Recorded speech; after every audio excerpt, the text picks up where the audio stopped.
Key Business.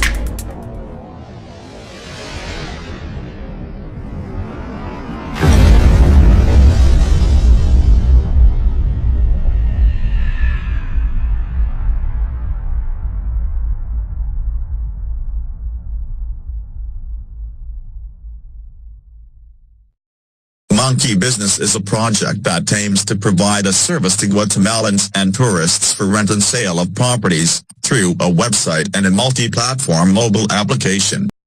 Born from the need for a reliable and secure service provision to set properties and real estate for rent or sale. Being the contact between landlords and prospective tenants, and the environment in which the payment is handled, preventing fraud or misunderstanding. More important still is the way in which we developed this project from the start, thinking about creating value and delivering consistent quality.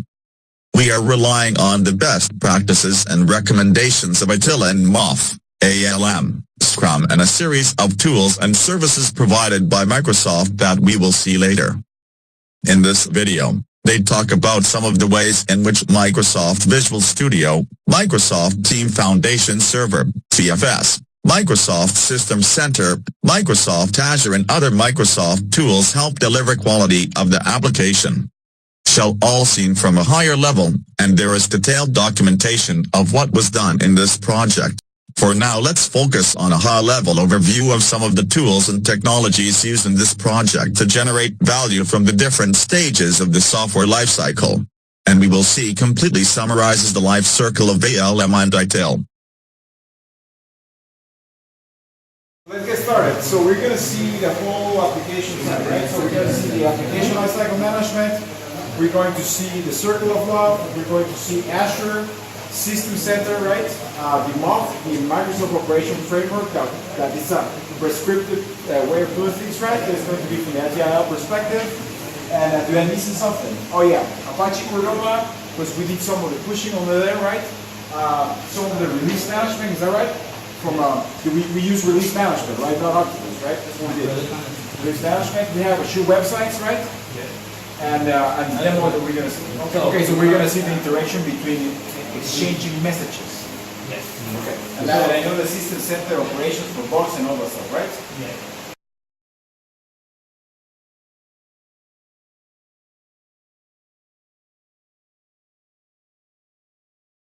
We got some stakeholders, right? So we got some folks that are already working with automation, right?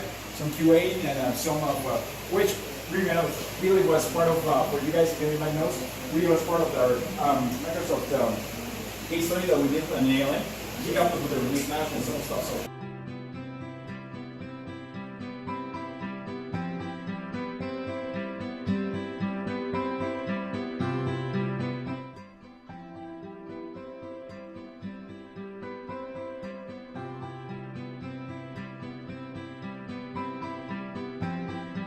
Let me. So I want you to explain somebody explain me why is it that you pick Link actually to communicate? Because Link is a really good application to communicate. You can use it for doing help desk. There is a study case from Microsoft where they use it with the schema for seeing the working problems and having a knowledge base of the problems that the system already had, so they can fix it really quickly for the user. And it's something that is in the first line of service. I mean, but it's working with Exchange, right? Yes. Okay, so you can send emails and all that stuff, and that's why you're using it, right? Yes. Okay, from the service desk, you felt like that one was better to actually communicate as a service desk. An example of what we have to do here. Yes, it was going to help you. The registration page is down. I cannot register. Okay, let me see. That's the Monkey Business, right? Right. Yes. A Monkey Business. Is that a website, a national website? Yes. Yes. So it's a national website that we're running. Yes. Yes. Perfect. Okay.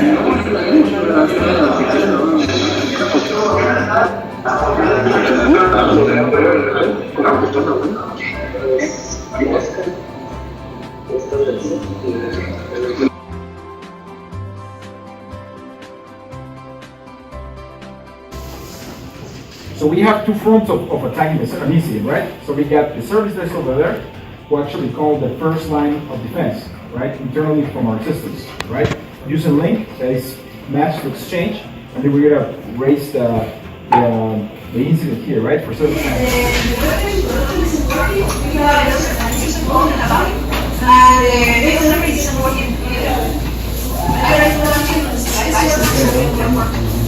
Okay, let me check it out.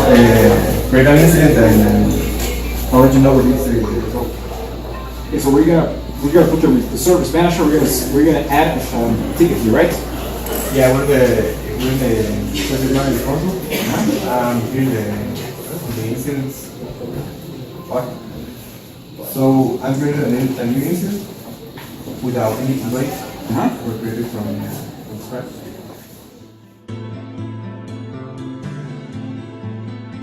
Automated, okay?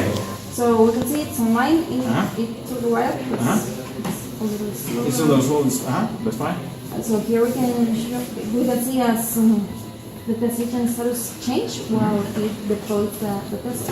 Okay. Okay.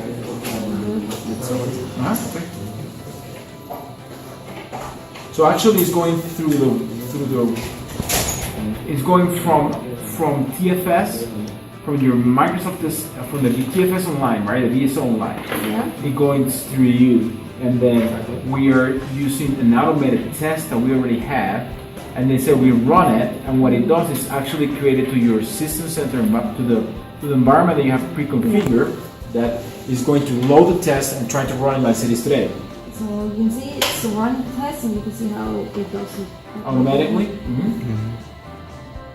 So it's not the login page that has the problem. So let's see if Oscar can find it. Can figure it out, okay? Yeah. So now what are we going to do? We're going to do some tests with the registration user. I think the problem is in the registration about new users in the system, and we're going to run. So you did a coded UI here. Yeah. Okay? This is the code UI, and we're running the test. And this is actually running in the website, right? Yes. Okay, in the Azure website that we have deployed. Yeah. Okay. The test is running.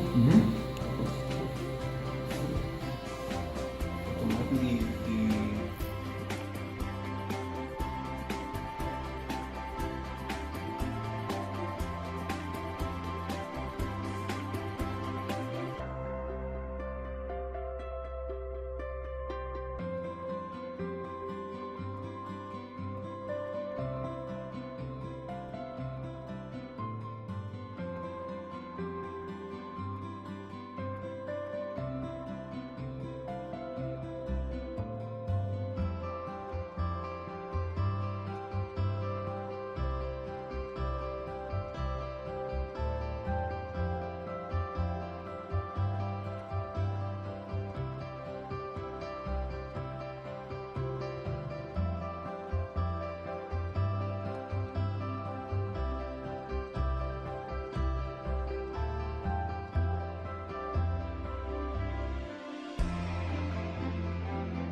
Okay.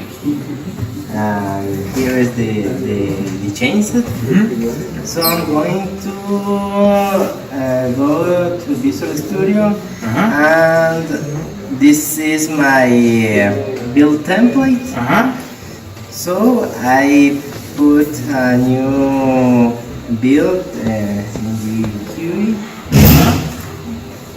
So I start. And this is going to be built on the Visual Studio Online. No, it's going to be built in the build server. in the build server. Yeah. Okay, so you have a build server that is provisioning in Azure. In Azure, yes. Okay, It's an and it's connected to Visual Studio Online to get the code from there to actually do the draw. Exactly. I having the build server and the last resources. So this is in Visual Studio Online on Yes. Latam. Yes, it's in software online. Okay. Moment, I'm going to open the release manager.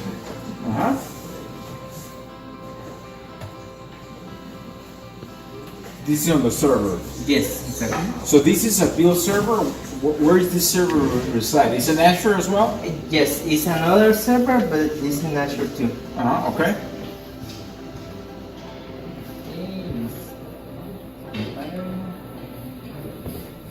So we have Azure. We've been able to provision an on-prem and Azure connection, right, with the on-prem stuff, right? We still have the Azure stuff, Visual Studio Online. You did the building, right? Yes. We created the box. We got the ITIL. We got the incident management, right, going on, the service that's going on. Now you're making a build, and now we're going to use release management coming from BSO, from the drop from the server that actually built in Azure, Yes. to put it on the website that is Azure.